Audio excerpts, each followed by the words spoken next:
আজ আমি আপনাদের বাড়িতে খুব সহজে ফিশ কবিরাজির রেসিপি বানানো দেখাবো। দারুণ স্বাদের মুখরোচক রেসিপিটা শেষ পর্যন্ত দেখার জন্য আপনাদের কাছে অনুরোধ রইল। আশা করি আপনাদেরও খুবই ভালো লাগবে আর আপনারাও বাড়িতে খুব সহজে বানিয়ে নিতে পারবেন। রেসিপিটা শেষ পর্যন্ত দেখার জন্য আপনাদের কাছে অনুরোধ রইল। আর দেখেই বোঝা যাচ্ছে মাছের কবিরাজিটা খেতে কতটা ভালো হয়েছে। আপনারাও বাড়িতে বানিয়ে দেখতে পারেন। আশা করি আপনাদেরও খুবই ভালো লাগবে। রেসিপিটি বানানোর জন্য প্রথমে আমি এখানে দুটো মাছের টুকরো নিয়েছি। এখানে আমি এরকমই দুটো টুকরো নিয়েছি আর জল দিয়ে খুব ভালো করে ধুয়ে রেখেছিলাম। এখন আমি দিয়ে দিচ্ছি কিছুটা পরিমাণ লবণ, অল্প একটু লবণ দিয়ে দিলাম। আর আমি দিয়ে দিচ্ছি অল্প একটু হলুদ গুঁড়ো। লবণ হলুদ গুঁড়োটা খুব ভালো করে মিশিয়ে নিতে হবে। আপনারা চাইলে দিতেও পারেন, নাও দিতে পারেন। মানে লবণ ও হলুদ গুঁড়োটা চাইলে দিতেও পারেন বা নাও দিতে পারেন। তবে এখানে আমি লবণ ও হলুদ গুঁড়োটা খুব ভালো করে মিশিয়ে নিলাম। এবার কড়াইতে কিছুটা পরিমাণ জল নিয়ে জলটা ভালো করে গরম করে নিয়েছিলাম। এবার মাছের টুকরোগুলো গরম জলের মধ্যে দিয়ে দিতে হবে। তারপরে 5 মিনিট মিডিয়াম ফ্লেমে রান্না করে নিতে হবে। এতে মাছের টুকরোগুলো ভালো করে সেদ্ধ হয়ে যাবে। আর 2-3 মিনিট অন্তর মাছের টুকরোগুলোকে এইভাবে একটু উল্টে পাল্টে নিতে হবে। তাহলেই কিন্তু খুব ভালো করে সেদ্ধ হয়ে যাবে দুদিক দিয়েই। প্রায় 6 মিনিট মিডিয়াম টু হাই ফ্লেমে রান্না করে নিয়েছিলাম। মাছের টুকরোগুলো ভালো করে সেদ্ধ হয়ে গেছে। আর আপনারা দেখুন কালারটাও চেঞ্জ হয়ে গেছে, জলটাও শুকনো হয়ে গেছে। এই সময় একটু চেকও করে নিতে পারেন। আপনারা দেখুন খুব ভালো করে সেদ্ধ হয়ে গেছে, দেখেই বোঝা যাচ্ছে। এখন এই সেদ্ধ মাছের টুকরোগুলোকে একটা প্লেটে করে তুলে নিতে হবে। আর এই মাছের টুকরোগুলো সেদ্ধ করে নেওয়ার পরে এইভাবে একটু ম্যাশ করে নিতে হবে। এতে মাছের কাঁটাগুলো খুব ভালো করে বেছে নেওয়া যায়। দুটো মাছের টুকরোকেই খুব ভালো করে ম্যাশ করে নিচ্ছি। আর এখানে আমি দুটো মাছ দিয়ে রেসিপিটা বানানো দেখাচ্ছি, মানে দুটো মাছের টুকরো দিয়ে। আপনারা চাইলে মাছের টুকরোগুলো কম বেশিও করতে পারেন। চাইলে একটা মাছের টুকরো দিয়েও রেসিপিটা বানাতে পারেন বা 2-3টে মাছের টুকরো দিয়েও রেসিপিটা বানাতে পারেন। এইভাবে মাছের টুকরোগুলোকে ম্যাশ করে নিয়েছিলাম। এবার কাঁটাগুলোকে বেছে নিচ্ছি।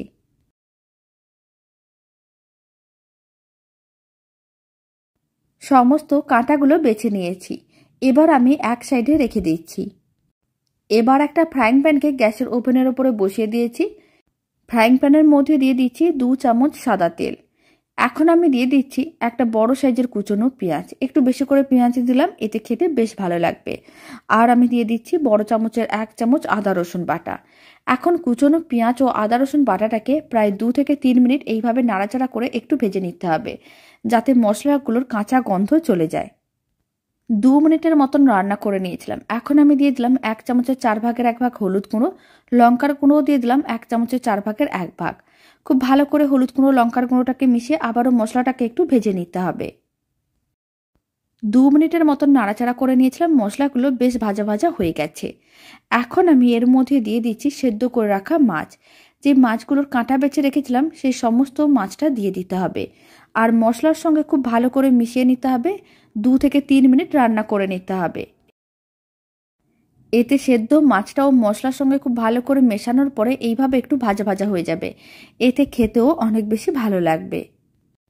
প্রায় 3 মিনিটের মতন রান্না করে নিয়েছিলাম। এবার আমি এর মধ্যে দিয়ে দিচ্ছি একটা সেদ্ধ করে রাখা আলু। আলুটাকেও একইভাবে সেদ্ধ করে নেওয়ার পরে ম্যাশ করে নিয়েছিলাম। সেই সেদ্ধ আলুটাও দিয়ে দিলাম। খুব ভালো করে একসঙ্গে মিশিয়ে নিতে হবে। আর এখানে আমি মাছের কবিরাজিটা একটু অন্যভাবে বানাচ্ছি। আপনারা চাইলে এখানে সেদ্ধ আলুটা দিতেও পারেন, নাও দিতে পারেন। যেহেতু আমি অন্যরকম করে বানাচ্ছি তাই আমি এখানে সেদ্ধ আলু দিয়েই বানালাম। তবে আপনারা চাইলে নাও দিতে পারেন। খুব ভালো করে সেদ্ধ আলুটাও মেশানো হয়ে গেছে। এবার এইভাবে আবারও 2 মিনিটের মতন নাড়াচাড়া করে নিতে হবে। আর এই সময় আমি দিয়ে দিচ্ছি স্বাদ অনুযায়ী লবণ। এখানে আমি 4 চামচের 3 ভাগের 1 ভাগ লবণ দিয়েছিলাম। আর আমি দিয়ে দিচ্ছি সামান্য পরিমাণ গরম মশলার গুঁড়ো। এবার আমি লবণ ও গরম মশলার গুঁড়োটা খুব ভালো করে মিশিয়ে নেব। তারপরে এইভাবে আরও 2 মিনিটের মতন নাড়াচাড়া করে নেব। আর দিয়ে দিচ্ছি অল্প একটু কুচনো ধনেপাতা। ধনেপাতা পছন্দ হলে দেবেন, না পছন্দ হলে নাও দিতে পারেন। তবে অল্প একটু কুচনো ধনেপাতা দিলে খেতে কিন্তু অনেক বেশি ভালো লাগবে। এখন 2 মিনিটের মতন রান্না করে নিচ্ছি। বাড়িতে এই রেসিপিটা একদিন হলেও বানিয়ে দেখতে পারেন। খেতে কিন্তু খুবই ভালো হয়। আর বানানো একেবারে সহজ। আশা করি আপনারাও খুব সহজে নিজের হাতেই বানিয়ে নিতে পারবেন। আরও 2 মিনিটের মতন রান্না করে নিয়েছিলাম। পুরটা কিন্তু বেশ শুকনো শুকনো হয়ে আসছে আর ফ্রাইং প্যানের থেকে আলাদা হয়ে যাচ্ছে। এখন ফ্লেমটা অফ করে দিতে হবে আর মিশ্রণটাকে ঠান্ডা করে নিতে হবে। আর এদিকে একটা মিক্সিং বোল নিয়েছি, তার মধ্যে আমি দিয়ে দিচ্ছি 2টো ডিম।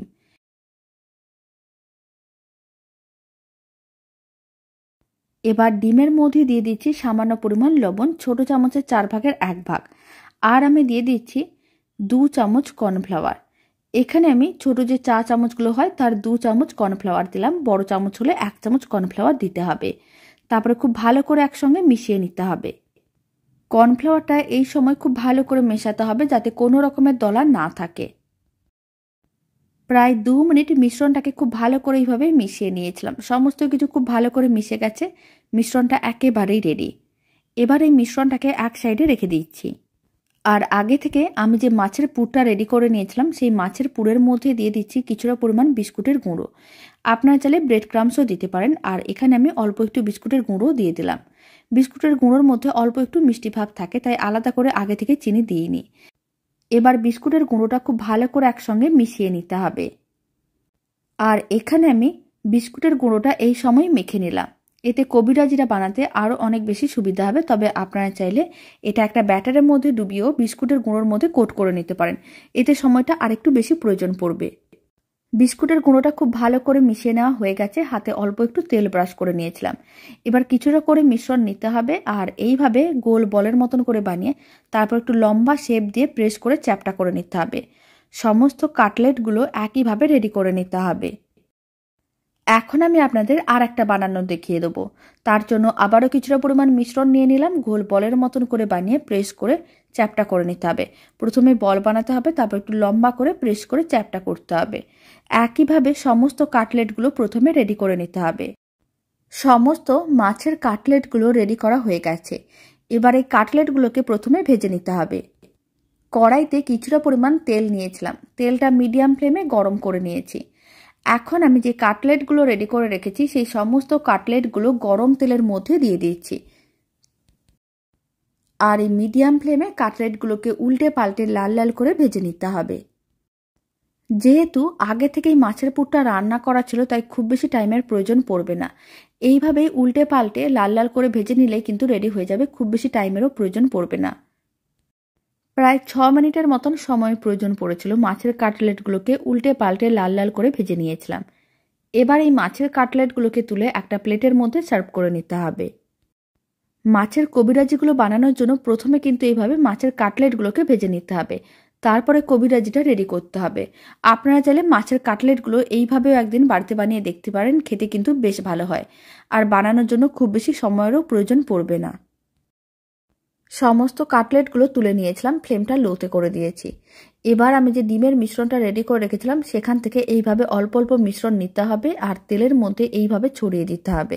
ফ্লেমটা লোতে রেখে মিশ্রণটা এইভাবে খুব ভালো করে ছড়িয়ে নিতে হবে, তাহলে কিন্তু সমস্ত মিশ্রণটা এইভাবে ভালো করে আটকে যাবে আর কবিরাজিটাও খুব সুন্দরভাবে রেডি হবে। যদি ফ্লেমটা মিডিয়াম বা হাইতে থাকে তাহলে কিন্তু মিশ্রণটা অনেক তাড়াতাড়ি লাল হয়ে পুড়ে যেতে পারে, তাই লো ফ্লেমেই রাখতে হবে আর খুব ভালো করে মিশ্রণটা এইভাবে ছড়িয়ে দিতে হবে। যখন কিছুটা পরিমাণ মিশ্রণ এইভাবে ছড়ানো হয়ে যাবে, যে কাটলেটটা আমি আগে থেকে ভেজে রেখেছিলাম সেখান থেকে একটা কাটলেট নিয়ে নিতে হবে আর এইভাবে কাটলেটের সঙ্গে খুব ভালো করে আটকে নিতে হবে আর উল্টে পাল্টে লাল লাল করে ভেজে নিতে হবে। তাহলেই মাছের কবিরাজিটা একেবারেই রেডি হয়ে যাবে। আপনারাও বাড়িতে বানিয়ে দেখতে পারেন, খেতে কিন্তু বেশ ভালো হয়। এইভাবে খুব ভালো করে কভার করে নেওয়ার পরে ফ্লেমটা কিন্তু মিডিয়ামে করে দিতে হবে আর উল্টে পাল্টে লাল লাল করে ভেজে নিতে হবে। মিডিয়াম ফ্লেমে উল্টে পাল্টে লাল লাল করে ভেজে নিয়েছিলাম। মাছের কবিরাজিটা একেবারেই রেডি। এবার আমি তুলে একটা প্লেটের মধ্যে রেখে দিচ্ছি আর বাকি কবিরাজিগুলো একইভাবে রেডি করে নিতে হবে। আর মাছের কবিরাজির সঙ্গে আমি অল্প একটু কুচনো শসা আর অল্প একটু কুচনো পেঁয়াজ আর অল্প একটু টমেটো কেচাপ দিয়ে সার্ভ করে নিচ্ছি। এতে দেখতেও ভালো লাগবে আর খেতেও ভালো লাগবে। রেসিপিটা শেষ পর্যন্ত দেখার জন্য আপনাদের অসংখ্য ধন্যবাদ। বাড়িতে বানালে কমেন্ট বক্সে জানাতে একেবারেই ভুলবেন না খেয়ে কেমন লাগলো।